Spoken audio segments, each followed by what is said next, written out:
Moi je suis le scénariste des Années Rouges et Noires, entre autres. 20 ans de carrière, 80 albums. On va faire un tour d'horizon rapide, La Croix de Cazenach, Dantès, Voyageurs, La Banque, Fleur de Luna, Saint-Barthélemy, Dargaud, Glénat, Les Arènes et compagnie.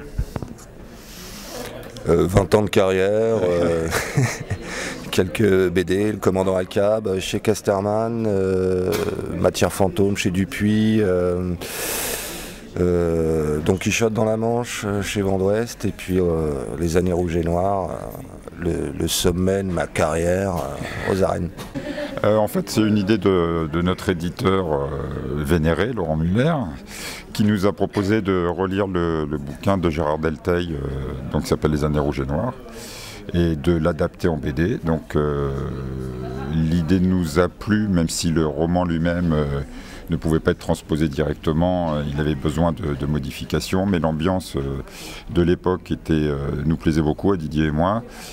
Didier étant Didier Convar, je précise, et donc voilà, on s'est lancé dans l'aventure parce que vraiment l'atmosphère de cette époque a été peu traitée déjà en BD.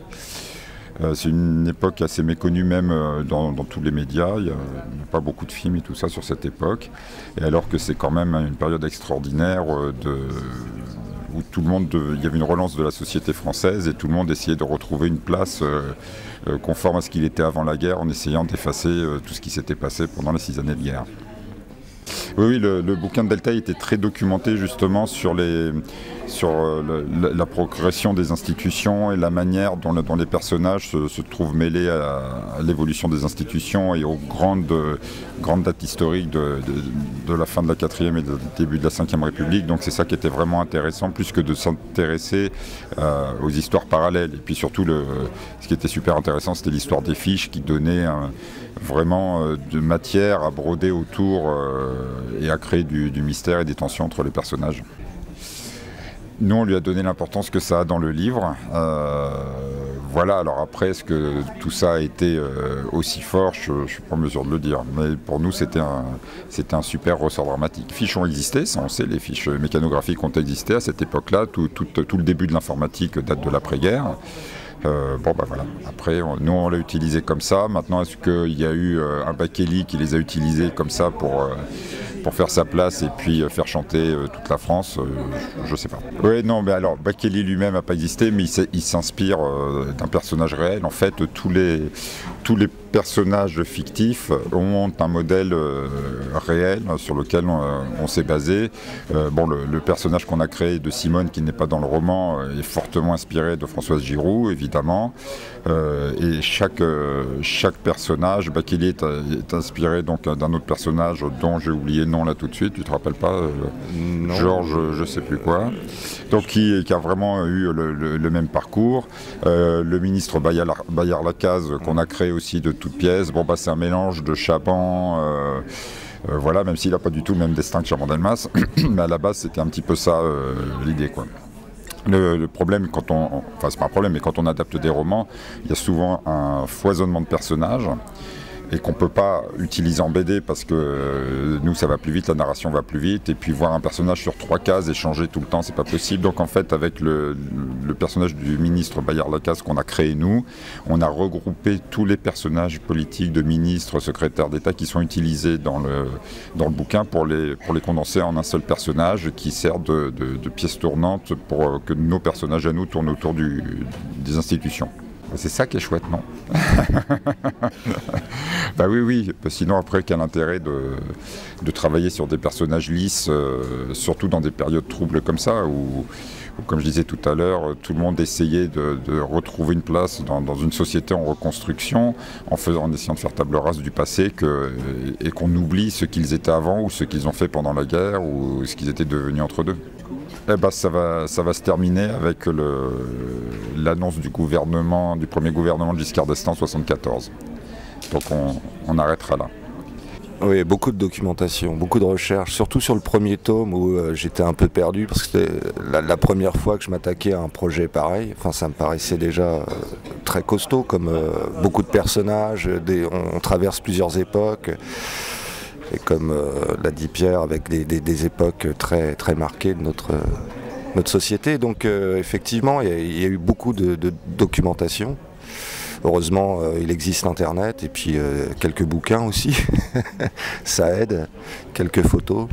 Et après, faut se plonger dans l'époque, quoi. Oui, pour moi, avec moi-même déjà, effectivement.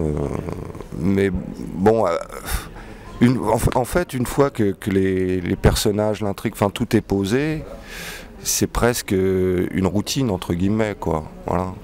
Il faut juste adapter les modèles de voitures au fur et à mesure des années et un petit peu les vêtements, mais les voitures, il fait ça super bien. Et c'est marrant comme les modèles de voitures marquent une époque dans la société française, dans Paris, parce que Paris lui-même n'a pas énormément changé, on va dire, entre 45 et 70, enfin début des années 70, c'est vraiment après qu'il y a eu des grandes transformations. Donc la ville elle-même n'a pas beaucoup changé. Et par contre, ce qui va donner la coloration d'une époque, dans Paris, c'est souvent les voitures qu'on va voir passer et la manière dont elles sont disposées, les activités qu'elles ont dans la ville. C'est intéressant ça.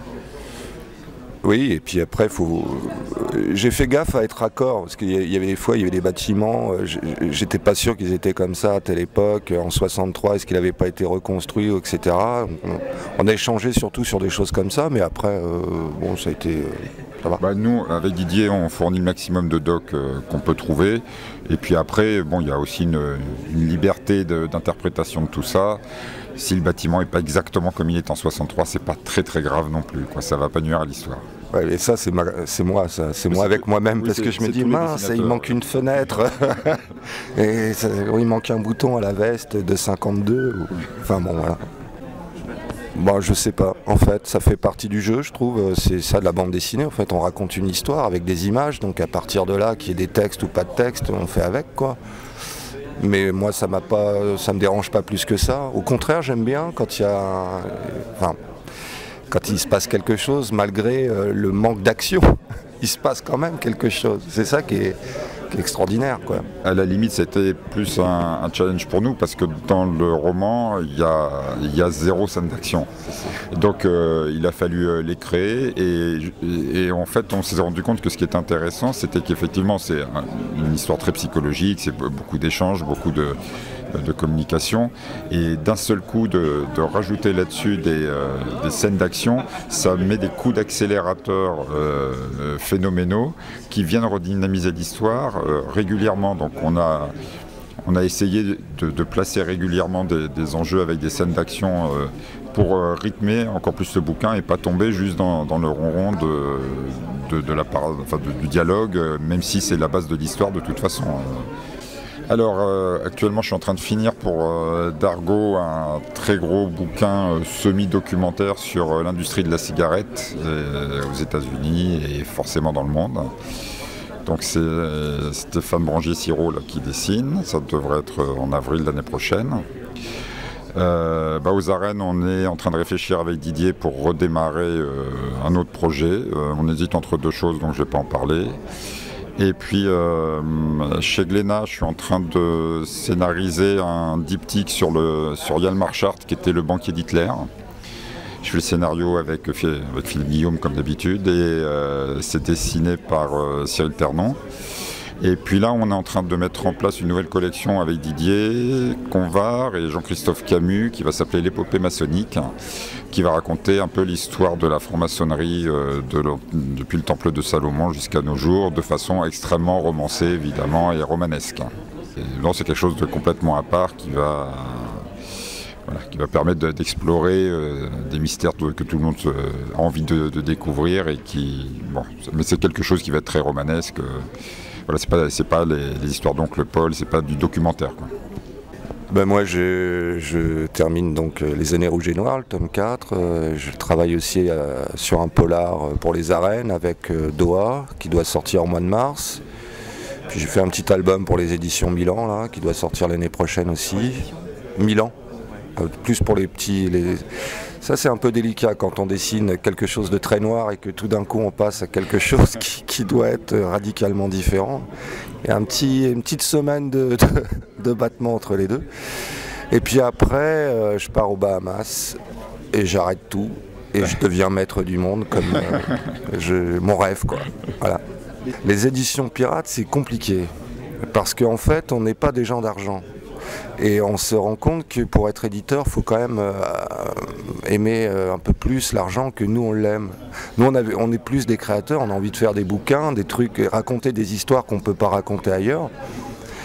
Et puis faire un peu comme on a envie, quoi. Sauf qu'on est confronté là à quelque chose. Une fois qu'on a passé ce stade-là où on arrive à maîtriser les choses, il faut qu'on arrive à diffuser notre travail, à en parler, enfin tout ce qu'il y a, tout un travail d'éditeur que d'abord on connaît mal, et après on n'est pas assez commerciaux pour arriver à faire ça. Donc on avait déjà choisi dès le départ d'être sur quelque chose du long terme, c'est-à-dire qu'un livre pour nous, on a fait 4 bouquins, et ces 4 livres ils ne sont pas destinés à être, pour nous, hein, à être là 2 mois ou 2 semaines et puis après ils disparaissent, quoi.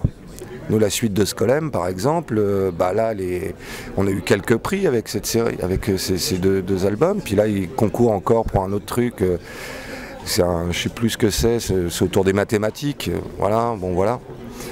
Avec le jeune public et les maths, avec des étudiants, donc je ne sais plus le nom du festival, mais voilà, il a été sélectionné pour ce truc-là, et puis on continue, voilà, il continue à se vendre le truc. Il y a des projets dans les tuyaux quand même ? Ouais, il y a des projets, pareil, c'est des projets qui sont assez compliqués à mettre en place, parce qu'on a des idées qui sont, disons, qui sont pas réalistes quand on n'a pas un centime, quoi, voilà.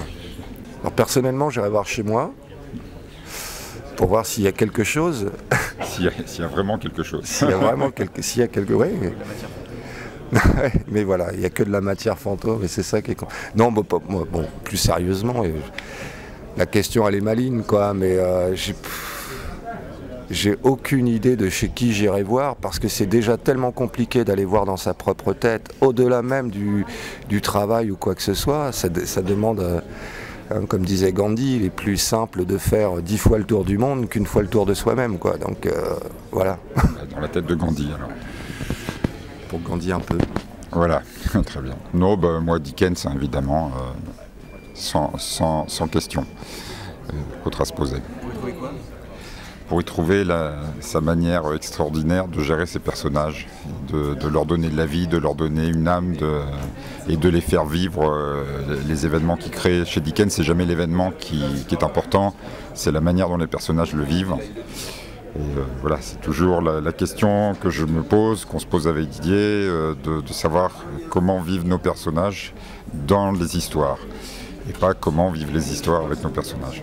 Ta vie, la mienne, la tienne, c'est déjà une histoire, c'est comment la vie raconte une histoire avec les personnages qu'on est. Enfin, c'est ça qui me passionne plus que tous les auteurs qui se servent de la vie pour raconter des histoires. Oui, c'est vrai qu'on ne fait pas ce qu'on appelle d'autofiction ou d'autobiographie ou des trucs comme ça. Enfin, c'est pas du tout ce que je fais. Mais par contre, on en raconte autant sur nous-mêmes à travers nos personnages qu'en nous mettant nous-mêmes en scène. Et je trouve ça beaucoup plus intéressant déjà pour nous, parce que ça nous permet de